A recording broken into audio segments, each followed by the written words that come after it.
கர்த்தர் நல்லவர், அவருடைய கிருபை என்றும் உள்ளது.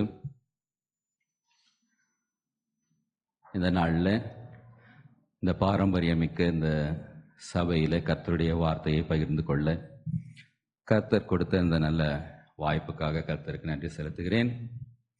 அருமையான போதகர், சபையின் போதகர் அவர்களுக்கும் இதை ஒருங்கிணைத்த போஸ் அவர்களுக்கும் என்னுடைய நன்றியை தெரிவித்துக் கொள்கிறேன்.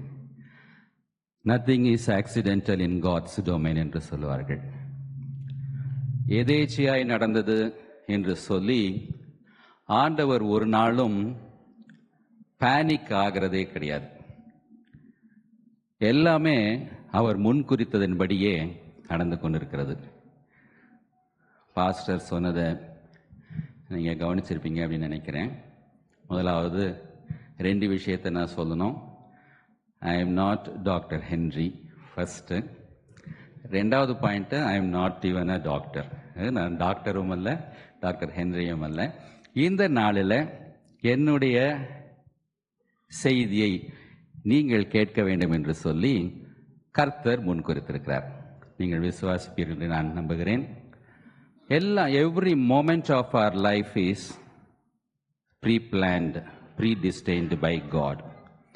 எதேச்சியாய் நடந்தது என்று சொல்லி ஒரு நாளும் ஐயோ இதை எப்படி சமாளிக்கிறது, அடுத்தது என்ன பண்ணலாம், வாட் இஸ் பிளான் பி என்று சொல்லி ஒரு நாளும் ஆண்டவர் பதறுகிறவர் அல்ல.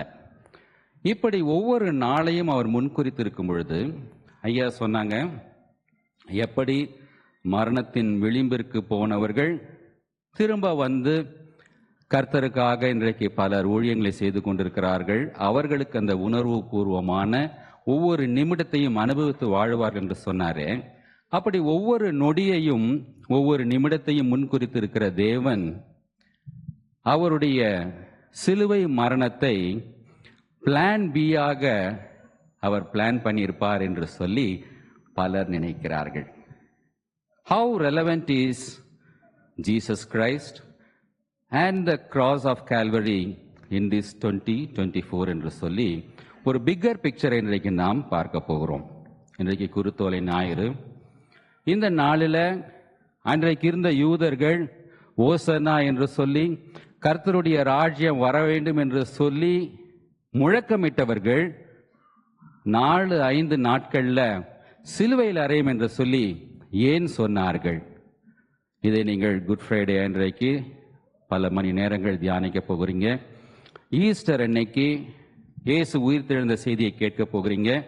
இங்கே இருக்க பலர் 20 ஆண்டுகள், 30 ஆண்டுகள், 40 ஆண்டுகள், 50 ஆண்டுகள், 60 ஆண்டுகளை வரிசையா நீங்க தியானிச்சுட்டே வந்திருப்பீங்க. ஆனாலும் ஒவ்வொரு வருடமும் அதை நினைவு கூறும் பொழுது கர்த்தர் ஏதாவது ஒரு புது விஷயத்தை நம்மோடு பேசிக்கொண்டுதான் இருக்கிறார். இந்த நாளில் அந்த ஆண்டவருடைய பிகர் பிக்சர்ல எப்படி இயேசு கிறிஸ்துவனுடைய சிலுவை மரணத்தை, நியாய பிரமாணம் செய்யக்கூடாததை கிருபையின் பிரமாணம் என்ன செய்தது என்பதை நாம் புரிந்து கொள்கிற வேளையில வரப்போற நாட்கள்ல இங்க இருக்கிற ஒவ்வொருவரும் ஐயா சொன்னது போல, வர்ஷிப்ல சொன்னது போல, யாராவது ஒரு சிலருக்காவது நம் ஆசீர்வாதமாய் இருக்க முடியும்.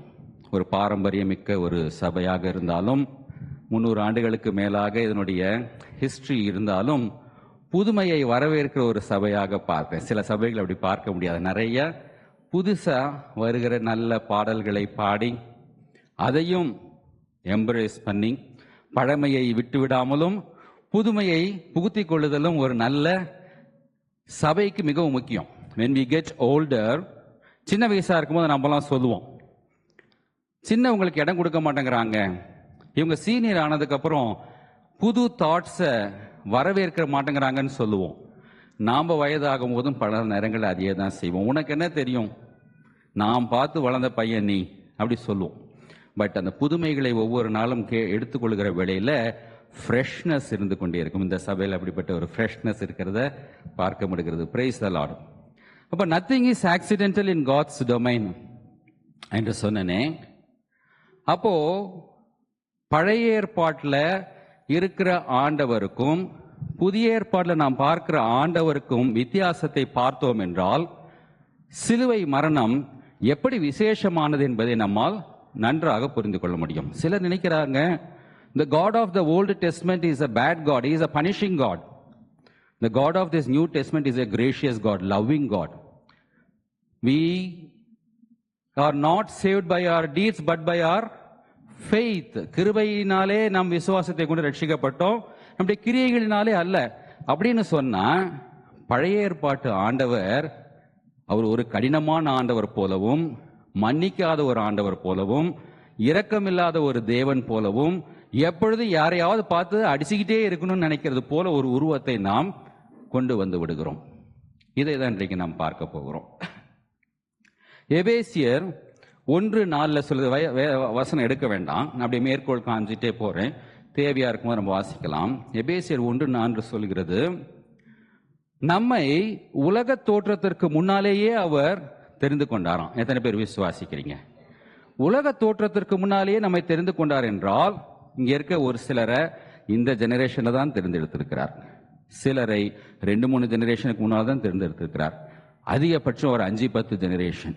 நாம் எல்லாம் அந்தகாரத்தின் இருளில் கட்டப்பட்டவர்களாக, விக்கிரக ஆராதனையின் பின்னணியிலிருந்து வருகிற ஒரு ஜனங்களாகவே தான் இருந்திருக்கிறோம். அப்படி என்றால், our God is a God who looks at things from the end to the beginning. அவர் ஆரம்பத்திலிருந்து முடிவை பார்க்கிறவர் அல்ல, முடிவிலிருந்து ஆரம்பத்தை பார்க்கிறவர். அப்படி உலக தோற்றத்திற்கு முன்னாலேயே, மனுஷன் உருவாவதற்கு முன்னாலேயே அவர் நம்மை பார்த்து விட்டார் என்று சொல்லி சொன்னால், நம்ம எல்லாம் பரிசுத்தவானாய் நீதிமானாய் அவர் பார்த்திருப்பார். எப்படி பார்த்தார் தெரியுமா? இயேசு கிறிஸ்துவின் மூலமாய் தான் நம்மை பார்த்தார். we are made righteous people என்று சொல்லி அவர் பார்த்தார். நம்ம இடத்துல நன்மை ஏதும் இல்லாது இருந்த பொழுது இயேசுவின் ரத்தத்தினால நாம் எல்லாம் நீதிமான்களாக்கப்பட்டவர்களாய் அவர் பார்த்தார். புரியுதா உங்களுக்கு? நாம் எல்லாம் பாவம் செய்தவர்கள். ஆனால் இங்க உட்கார்ந்துருக்க இங்க அத்தனை பேருமே நம் நீதிமான்கள். எத்தனை பேர் விசுவாசிக்கிறீங்க? சில சபைகளில் கேட்பாங்க, இன்னைக்கு நைட்டு இயேசு கிறிஸ்து வந்தா எத்தனை பேர் பரலோகம் போவீங்க அப்படின்னு கை தூக்க சொன்னா, நான் கேட்குவா ஒருவேளை, ஆனால் இயேசு அப்படி வரமாட்டார், பயப்படாதீங்க. சண்டே ஸ்கூல்ல சொல்லுவோம், இன்னைக்கு நைட்டு இயேசு வந்தா பரலோகம் போவீங்களா அப்படின்னு சொல்லிட்டு. இயேசு கிறிஸ்து பாழாக்கும் மறுவறுப்பாகிய அந்தி கிறிஸ்து வெளிப்பட்டால் ஒழிய அந்த நாள் வராது. அவர் வருகிற நாளையும் நாளிகையும் நம்ம அறிந்திருக்க மாட்டோமே தவிர, அந்த காலகட்டம் தெரியும். அந்தி கிறிஸ்து முதல்ல வெளிப்பட வேண்டும். ஆனால் திடீர்னு அவர் வரமாட்டார். இன்றைக்கு ஒருவேளை நம்ம பேசிட்டு இருக்கும் போதே வந்துட்டாருன்னா எத்தனை பேர் அப்படியே பரலோகம் போவீங்க? பலர் கை தூக்க மாட்டாங்க. ஏன் தெரியுமா? இன்னைக்கு காலை நான் பண்ண தப்பெல்லாம் ஞாபகம் வரும். வரும்போது கார்ல திட்டிக்கிட்டே வந்தனே, எதிர போறவன முதல்ல சும்மா தான் திட்டுனேன், அவன் திரும்பி அவன் தப்பு பண்ணிட்டு என்னை முறைச்சு பார்த்த உடனே, இது வரைக்கும் வந்துச்சு ஸ்கூல்ல படிச்ச வார்த்தை பேசக்கூடாதுன்னு வந்துட்டேன். பார்த்துருக்கீங்களா? கோபம், நாம செஞ்ச பாவம், அதனால நான் பரலோகத்துக்கு போக மாட்டேன் என்று சொல்லி பலர் நினைக்கிறார்கள். ஆனால் நம்முடைய கிரியைகளினாலே நாம் பரலோகத்திற்கு போக முடியும் என்று சொல்லி சொன்னால், இங்கே உட்கார்ந்து இருக்கிற யாருமே, உலகத்தில் யாருமே பரலோகத்திற்கு போக முடியாது. we are not saved by our deeds but by his grace and by our faith. விசுவாசத்தினால நீதிமானாக்கப்பட்டோம். மார்ட்டின் லூத்தருடைய 95 தீசிஸ்ல மிக முக்கியமான ஒன்று, we are saved by faithங்கிறத அன்றைக்கு இருந்த சபை ஏற்றுக்கொள்ள மறுத்தது. ஏனென்றால், நான் எப்படியாவது I should earn my salvation, நான் எதையாவது செய்து இந்த ரட்சிப்பை பெற்றுக்கொள்ள வேண்டும் என்று சொல்லி மக்கள் நற்கிரியைகளின் மூலமாய் சேவ் ஆக வேண்டும் என்று விரும்புகிறார்கள். ஆனால் இந்த புதிய ஏற்பாட்டில் இயேசு கிறிஸ்துவின் மூலமாய் நம்மை பார்த்த அந்த தேவன் உலக தோற்றத்துக்கு முன்னால் எப்படி பார்த்தாருன்னா, நாம் விழுந்தவர்களாக தான் பார்த்தார். உலக தோற்றத்திற்கு முன்னாலேயே மனிதன் விழுவான் என்று ஆண்டவருக்கு நல்லா தெரியும். சிலர் கேட்பாங்க ரொம்ப புத்திசாலித்தனமா, அவன் விழுவான்னு தெரியுமே, ஏன் ஆண்டவர் அவனை படைத்தார்? அங்கதான் சாத்தான் இருக்கிறான்னு ஆண்டவருக்கு தெரியுமே, ஏன் ஆண்டவர் படைத்தார்? நம்முடைய கொஞ்சம் மூளையில பல நேரங்களில் ஆண்டவருடைய பிக்கர் பிக்சரை புரிந்து கொள்ள முடியாது. ஆண்டவர் தெரிஞ்சுதான் படைச்சார். எத்தனை பேர் ஏற்றுக்கொள்கிறீங்க? போனதுக்கப்புறம், நான் போனதுக்கப்புறம் ஐயா கிட்ட, ஐயா இவர் இதுக்கு மேலே கூப்பிடாதீங்க, இவர் எந்த சர்ச்சைக்கு போனாலும் ஒரு தடவை தான் எனக்கு அவருக்கு சான்ஸ் கொடுப்பாங்க, அவர் கொஞ்சம் கான்ட்ரவர்ஷியலா பேசுறார். வேதத்திலிருந்து நான் பேசுகிறேன். தெரிந்தே தான் படைத்தார். மனிதன் உழுவான் நல்லா தெரியும், தெரிஞ்சுதான் படைச்சார். ஆண்டவர் நம்மை மாத்திரம் அவர் உலக தோற்றத்திற்கு முன்னால பார்க்கல. ரெவலேஷன்ஸ்ல சொல்லப்பட்டிருக்கிறது, உலக தோற்ற முதல் அடிக்கப்பட்ட ஆட்டுக்குட்டி இயேசு கிறிஸ்து. மனுஷனை உருவாகவே இல்லை, ஆதாம் ஏவாள் பாவம் செய்யவே இல்லை, ஆனா ஒரு ஆட்டுக்குட்டி அடிக்கப்பட்டது. அப்ப உலக தோற்றத்திற்கு முன்னாலே he had seen the bigger picture. எப்படி பார்த்தார்? மனிதனை உருவாக்கின உடனே ஆண்டவர் wanted to give him a free will to choose whatever he wants to choose. ஆண்டவர் நினைத்திருந்தார் என்றால் அவரை போல ஒரு கிரியேட்டிவிட்டியை நமக்கு கொடுக்காமல் ரோபோ போல படைத்திருக்கலாம். நான் சொல்றது அப்படியே செய்யணும், வானா வரணும் போனா போகணும், இதை செய்ய என்றால் செய்ய வேண்டும் என்று படைத்திருக்கலாம். ஆனால் நாமே முடிவெடுக்கக்கூடிய அந்த ஃப்ரீ வில்ல ஆண்டவர் கொடுக்கிறதன் மூலமாய் மனிதன் பாவம் செய்வான் என்று ஆண்டவருக்கு நன்றாக தெரியும். அவன் பாவத்தில் விழுந்ததற்கு அப்புறம் இந்த பிக்கர் ஃபேமிலிக்கு என்னுடைய அன்பை காண்பிக்கிறதன் மூலமாய் ஹவு லவ்விங் ஐ ஆம் அப்படிங்கிறத ஆண்டவர் காண்பிக்க வேண்டும் என்று சொல்லிதான் இந்த உலகத்தை ஆண்டவர் உருவாக்கி. நிறைய பேருக்கு புரியுது நான் பேசுறது. மனுஷன் நிறைய பேர் சொல்லுவோம், ஆண்டவர் இந்த உலகத்தை நல்லா தாங்க படைச்சாரு, ஏதேன் தோட்டத்தில் ரொம்ப சௌக்கியமா இருந்தார்கள். அது மட்டுமல்ல, அவங்க பெரிய கஷ்டப்பட வேண்டிய அவசியமே இல்லை. நம்ம தாத்தா ஆதாம் செஞ்ச பாவத்தினால தான் நம்ம எல்லாம் கஷ்டப்படுறோம். எத்தனை பேர் அப்படி நினைக்கிறீங்க? ஆதாமுடைய பாவம், ஒரு மனுஷனுடைய பாவத்தினால் நம்ம எல்லாம் பாவிகள் ஆனோம், அதில் டவுட் இல்லை. ஆதாம் செய்யலைன்னா காயின் ஆபேல் செஞ்சிருப்பாங்க, காயின் ஆபேல் செய்யலைன்னா நாம கண்டிப்பா செஞ்சிருப்போம். எத்தனை பேர் ஒத்துக்கிறீங்க? ஆதாம் செய்த பாவத்தினால் நம்மெல்லாம் பாவிகள். நல்லா தெரிஞ்சுக்கோங்க, நாமெல்லாம் பாவம் செய்கிறதுனால பாவிகள் அல்ல, நாமெல்லாம் பாவிகளாய் பிறந்ததுனால பாவம் செய்கிறோம். ஏன்னா நமக்குள்ளே அந்த பாவம் இருக்கு, ஜீன் இருக்கு. பால் சொல்றாரு, நான் விரும்புகிற நன்மையை செய்யாமல் விரும்பாத தீமையை செய்கிறேன், இது நான் அல்ல, எனக்குள்ள இருக்கிற பாவமே அப்படி செய்கிறது. அப்போ எனக்குள்ள பாவம் இருக்கு, வெளியே ஒரு டெம்டேஷன் வருது, அப்போ என்னுடைய மாம்ச பலவீனத்தை நான் விழுந்துடுறேன். அந்த பாவத்தை எக்ஸிக்யூட் தான் பண்றேனே தவிர பல நேரங்களில் நம்ம எக்ஸிக்யூட் பண்ணாத பாவங்கள் நிறைய இருக்கு. எத்தனை பேருக்கு புரியுது? உங்களுக்கு வந்த கோபத்தில் ஒரு நாள் ஒரு அடி அடிச்சிருந்தீங்கன்னா என்ன ஆயிருக்கும் யோசனை பண்ணி பாருங்க. ஜெயிலில் பார்க்குற கொலைக்காரங்க எல்லாமே திட்டமிட்டு கொலை பண்ணவங்க கிடையாது. ஒரு நாள் கோபத்தில் எடுத்து அடிச்சாங்க, அவர் செத்து போயிட்டாரு, ஒரு கொலைக்காரனா மாறிட்டார். ஆண்டவர் நமக்கு அந்த வாய்ப்பை கொடுக்கல. எத்தனை பேருக்கு புரியுது நான் பேசுறது? நம்முடைய மனசுல நினைச்ச நினைவுகளை எல்லாம் நம்ம எக்ஸிக்யூட் பண்ணியிருந்தா நாமளும் பெரிய பாவிகளை தான் இருப்போம். அப்போ உள்ளத்துல நமக்குள்ள பாவம் இருக்கு, சில நேரங்கள் நம்ம வெளியே அதை எக்ஸிக்யூட் பண்றது இல்லை. வேதத்தை வாசிக்கும் போது நம்ம எப்படி நடந்து கொள்ள வேண்டும் என்று நல்லா தெரியும் இல்லையா? வேதத்தில் தெளிவா போட்டிருக்கு. நடக்க முடியுதா? எத்தனை பேர் ஐ எம் வெரி பர்ஃபெக்ட்னு சொல்றீங்க? ஐ எம் நாட் பர்ஃபெக்ட். இதை நான் சொல்லும் போது அழகே நிறைய பேர் சொல்லுவாங்க, ஹவு டேர் ஆர் யூ, முன்னால பின்னிட்டு ஐ எம் நாட் பர்ஃபெக்ட் சொல்றீங்க. No one is perfect for that matter. அப்போ இந்த வேதத்தை நம்ம வாசிக்கும் போது எப்படி நடந்து கொள்ள வேண்டும் என்று தெரியும். அது நடக்க முடியாதனால நம்ம நடிக்க ஆரம்பிச்சிடுறோம்.